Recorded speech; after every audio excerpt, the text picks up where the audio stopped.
All right, let's dive right into this explainer and look at the actual source code of our financial decision making.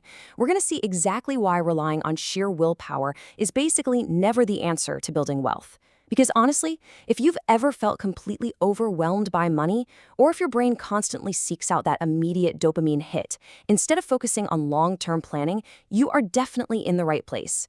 Today, we're hacking behavioral finance. Let's start things off with a massive question. Because the truth is, even literal geniuses fall into the exact same predictable mental traps when it comes to investing. I mean, think about it. Have you ever made this perfectly rational spreadsheet, set a super strict budget, and then poof, you immediately blew it on an impulse purchase? Yeah, we've all been there. It turns out financial success doesn't actually start with knowing more about money. It starts with knowing a whole lot more about yourself. And this little neurological glitch, it has a very real price tag. Morningstar actually calls this the behavior gap. It's this massive 1.2% return difference between what a mutual fund actually earns over a decade and what the average emotional investor takes home. Why? Simply because we constantly panic sell during those scary market drops, and then we only buy back in when things feel safe again. We literally miss out on the biggest gains just by acting on our feelings. Which brings it all down to this one core principle. Warren Buffett completely hit the nail on the head when he said, your ability to channel your emotions, specifically greed and fear, is vastly more important than your raw intellect. You can have a sky-high IQ, but if you lack emotional intelligence, your EQ, the market is absolutely going to humble you. Okay, moving on to Section 1, your brain on money, the hardware mismatch. Let's explore the massive biological gap between our human biology and modern finance. So, hear this loud and clear. You are not broken. Your so-called savannah brain evolved to do one thing: survive the lion at the watering hole today. It was literally never designed to resist 24/7 one-click online shopping or to conceptualize a 40-year retirement portfolio.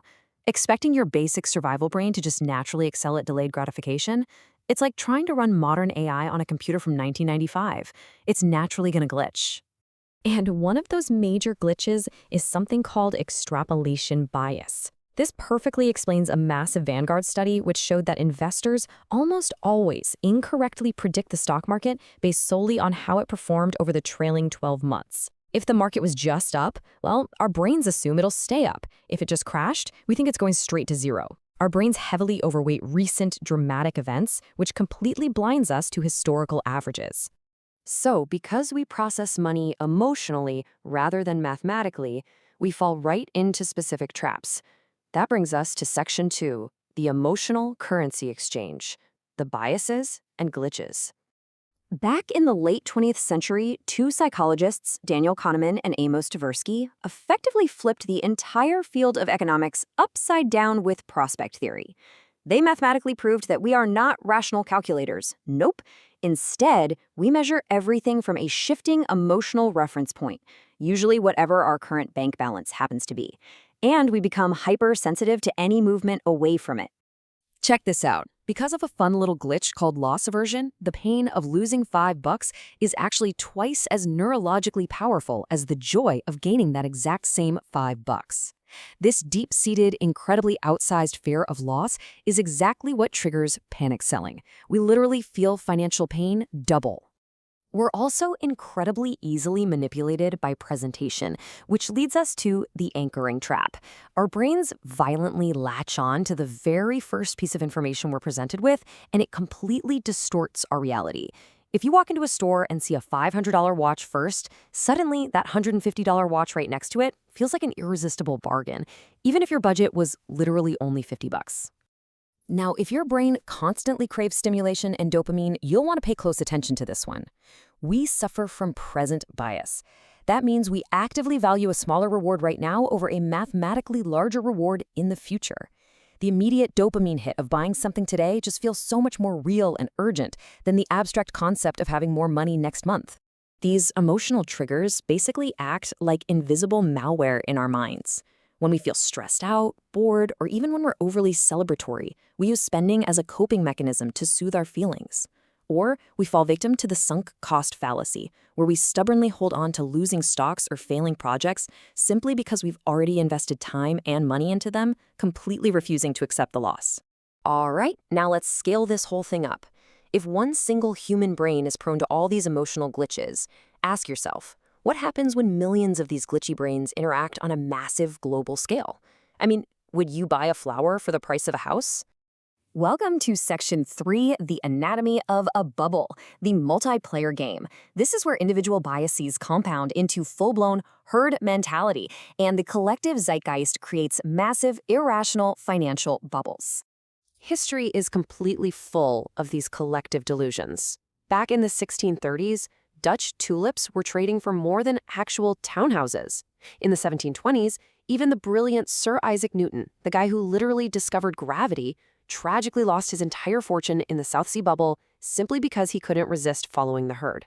And more recently, in 1991, Japanese real estate was so hyperinflated that the land under the Emperor's Palace was valued higher than the entirety of Canada. Wild, right? Now, you might be thinking this is just a lack of information, but Nobel laureate Vernon Smith actually proved otherwise. In his lab, even when college students are told the exact finite mathematical value of a fake asset, they still consistently trade it amongst themselves up to massive bubble prices. The fear of missing out completely overrides the math, every single time. So for hardware is this mismatched, how do we actually patch our internal software? Let's get into Section 4, Hacking Your Financial Habits, Systems over Willpower. Because honestly, trying to constantly exert willpower is just exhausting. The absolute ultimate cheat code to wealth is found in this brilliant insight from Vanguard. Nothing is actually the most powerful force in behavioral finance. Human inertia, our absolute stubborn tendency to just stick with the status quo and do nothing, can actually be weaponized to build your wealth automatically. Instead of just trying to try harder, which again, just exhausts your brain, you need to hack your environment. Apply a 24-hour cooling off period before any non-essential purchase, just to let that dopamine spike fade out. Find free ways to substitute that reward feeling. Stop hanging out in environments where people are constantly stress bragging about volatile crypto or massive debts. And most importantly, you've got to shift your internal narrative. Doing this lets you build a perfectly engineered wealth ecosystem. The goal is to remove the moment of decision entirely. Go ahead and unsubscribe from those marketing triggers. Set up automatic transfers so your money is invested before you even see it hit your checking account. Track your big picture progress monthly, not your daily portfolio swings. By automating the whole shebang, making the right choice becomes the path of absolute least resistance. Ultimately, this isn't about rigid restriction or punishing yourself. It's really about identity. When you shift your narrative to say, hey, I am a builder of wealth and I track my money because I respect my future self, you enter what we call flow state financing. Your natural intelligence finally aligns smoothly with your long-term goals without requiring constant mental force. And you protect that flow state by intentionally designing mental friction into your daily life.